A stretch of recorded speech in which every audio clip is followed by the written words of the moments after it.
I was very, very privileged today to speak to music in Europe.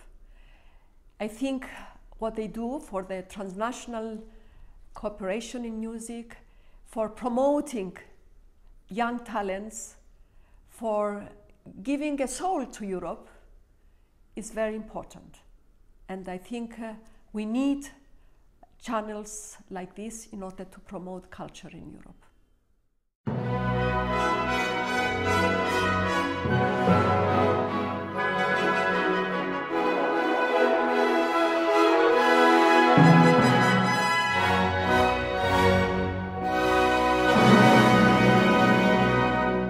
Music in Europe in dialogue with Madame Androulla VASSILIOU from the European Commission. It is a great pleasure to welcome Mrs. VASSILIOU, the Commissioner for Education, Culture, Multilingualism and Youth. Commissioner, you are the main important voice for culture in the European Union. But please allow me, first of all, a personal question addressed to you as a European citizen. What does Europe mean to you personally? I often wonder, because we travel a lot. I have seen so many countries in the world, so many continents, and often I wonder, where would I prefer to live? And I always come back to the conclusion that Europe is the place. I love my country, Cyprus, but Europe in general is very appealing. Why? I sometimes wonder, is it the geography? Is it the countryside? Is it the culture? Is the heritage? I think everything together. If you put everything together, from the climatic point of view, to the countryside, to the music, to the art that we have, to the cultural heritage, this is what makes Europe a unique place. And that's why we have so many tourists to Europe. And something which is impressive, more than 50% of the tourists come for our culture, because they love European culture. And what is European culture? It's the melting pot of different cultures. And whilst we speak of a European culture, there is not anything like that. European culture is the richness of culture of the different places in Europe. And that is why, of course, in the Treaty for the European Union, it is specifically mentioned that we should protect and promote our cultural and linguistic diversity. This is the richness of Europe, and this is what we have to strive for. What do you personally expect from Europe, or what did you get from Europe, and what is your vision for the future? First of all, my first priority as a European, and especially as a European coming from a small country, I think the issue of security is the most important, for me at least. Second comes this unity in diversity, which appeals to me as a cultural commissioner very much, because I would like to taste and to feel the different cultures. I wouldn't like to have one culture everywhere. That is why I don't like also the unification of our cuisines. I like to have different tastes, to have the Italian, to have the Greek, to have the German, to have the Viennese. Each place has different tastes, and we have to preserve it. This is also part of our cultural heritage. Mm-hmm. I have sometimes the impression, or especially in Middle Europe, they love their place, their home place, and they don't, they travel for vacations, but they're not really interested in other countries, especially in the east of Europe. What do you think? What should, what needs the move and the perspective for the people to see more the European common values and be more interested and open also for other countries and traditions? Well, I consider myself very fortunate and very privileged because I am responsible for a portfolio which touches the ordinary person, the ordinary European citizen. Whether you speak of education, you speak of culture, you speak of youth, of languages, everything has sport. I am also responsible for sport. All these have a direct influence on the ordinary life of the citizens. Therefore, I see through our programs, Erasmus Plus or Creative Europe, you create the real Europeans because they have, through this mobility and networking and cooperation projects, they learn how to cooperate with each other, to learn about the others, and to appreciate the differences. Because if you are isolated in your own country, whether it's a small or a big country, you are still isolated.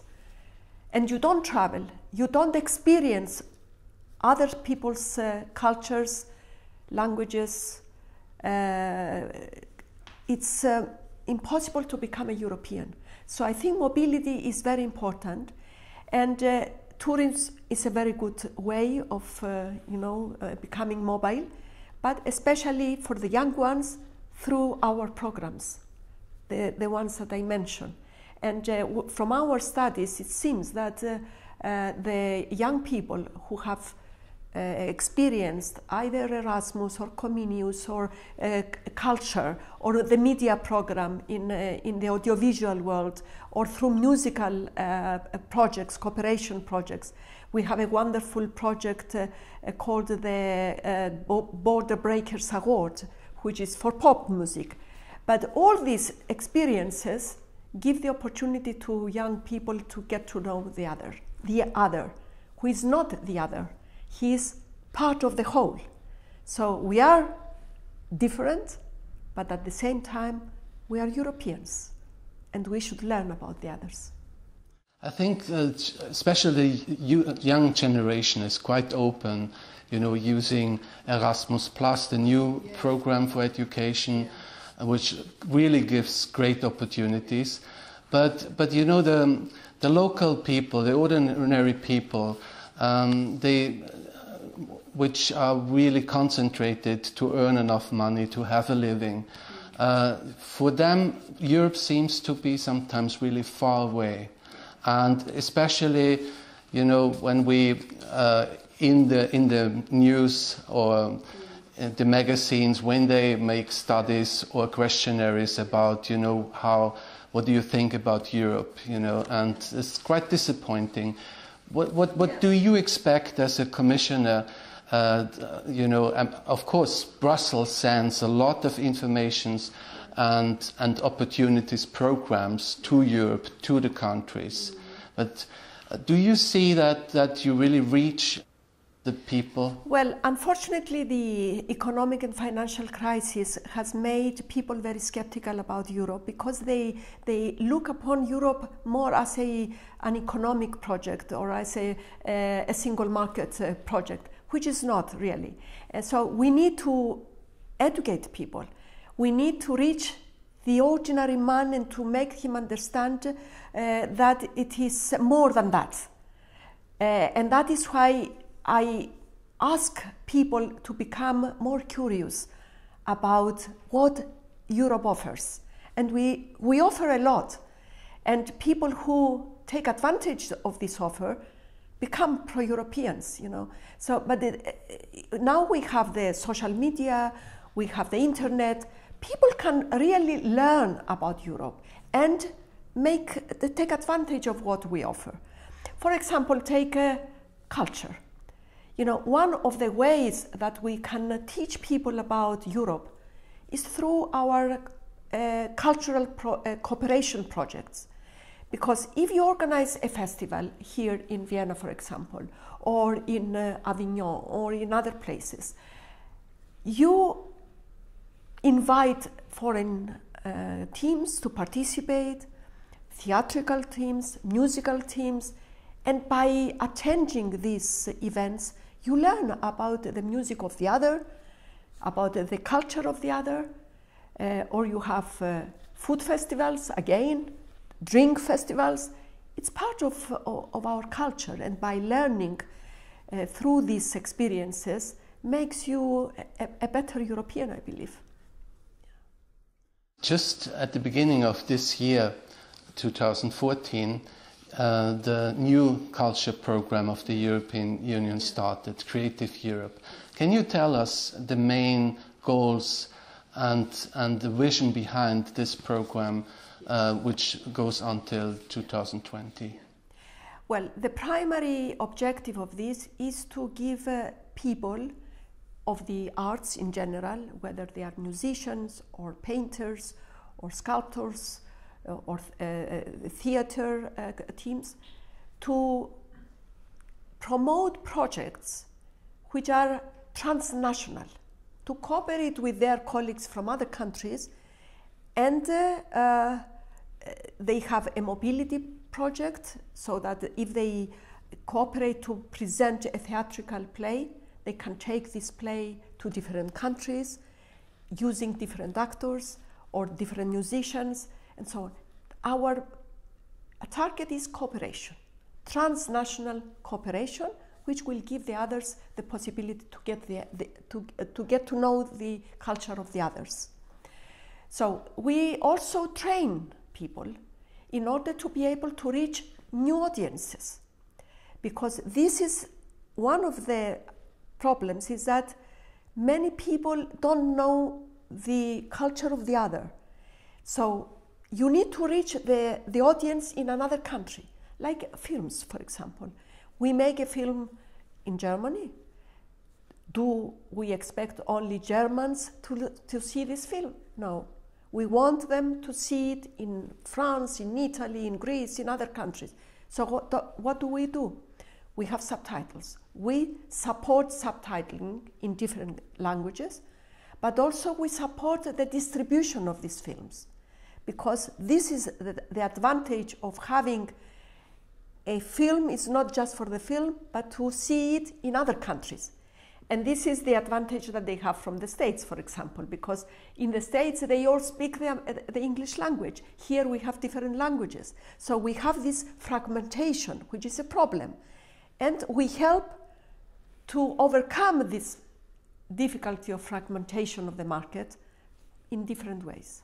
If we make a focus on music, yeah, especially on classical music, yes, which there's a long history in Europe of classical music. Exactly. And the whole world plays European music. Yes. And yes, music is not a question of language, it's a common language. It's much easier to reach other audiences.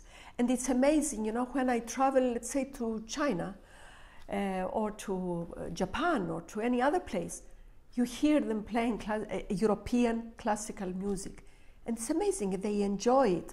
And then they associate this with Europe. For them, Europe partly means music. Yeah, that's true. So you are absolutely right, because we don't have this problem of language through music. And everybody can reach classical music. And it's something which is appealing to so many people. So one of the of the objectives now is to make music and other arts accessible to everybody, because we don't want music to be the privilege of the few. Mm-hmm. So we want to make it accessible to the general public. And I am very pleased to see more and more young people attending concerts, operas. And now we have, we used to have, I don't know if it continues, but you know, there are so many projects, but we had a project, I believe it continues, between 8 opera houses in different parts of Europe, where they cooperate, and in one particular week they open their opera houses to the families, to the children, and they organize special events to educate the children and pave the way of these children becoming adults who love classical music.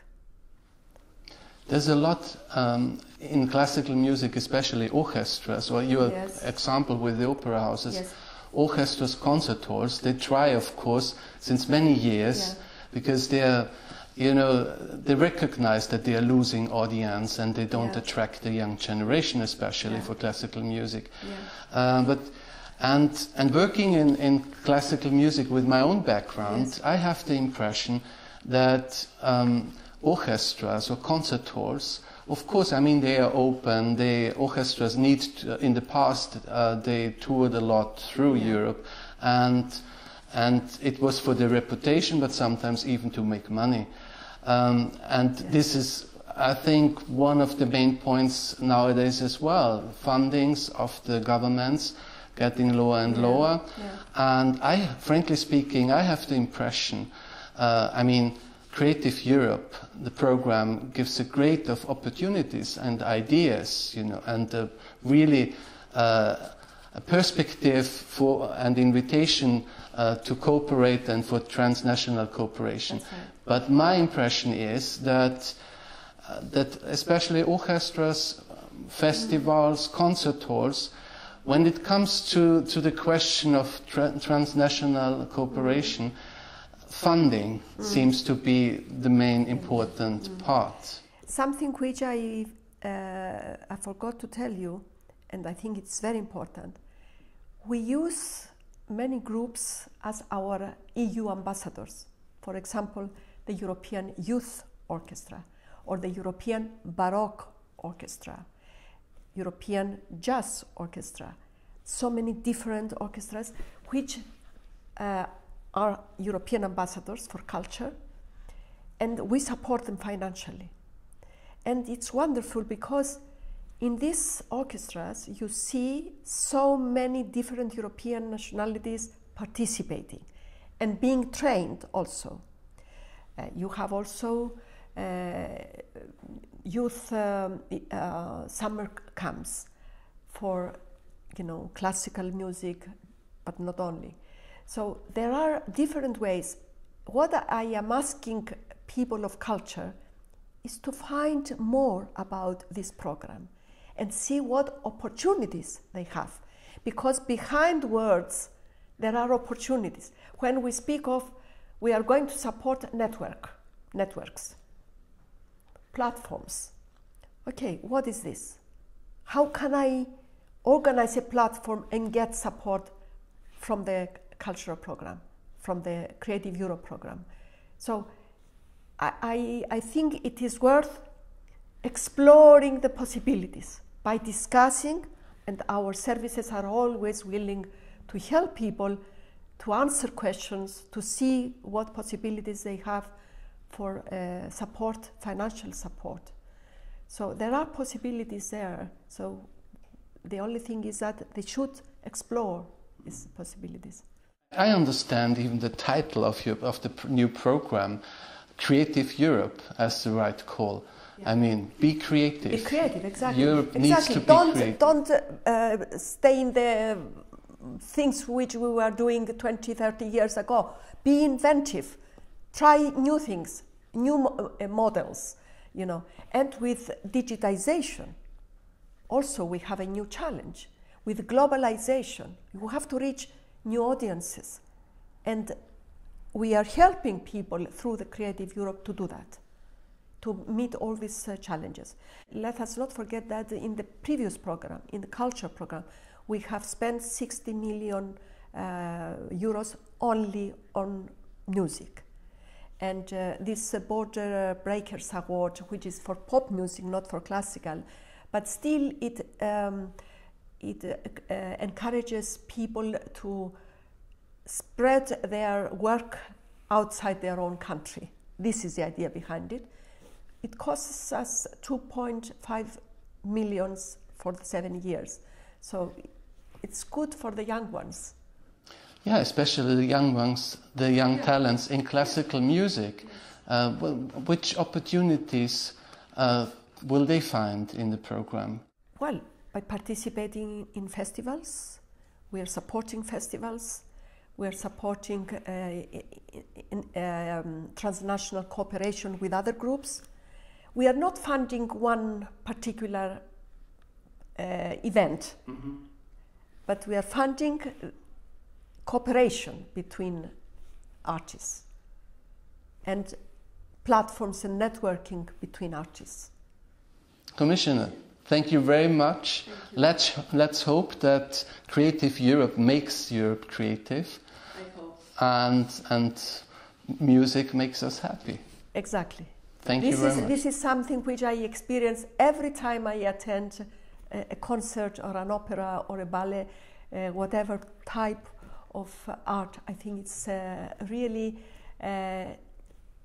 it feeds our soul. Thank you very much.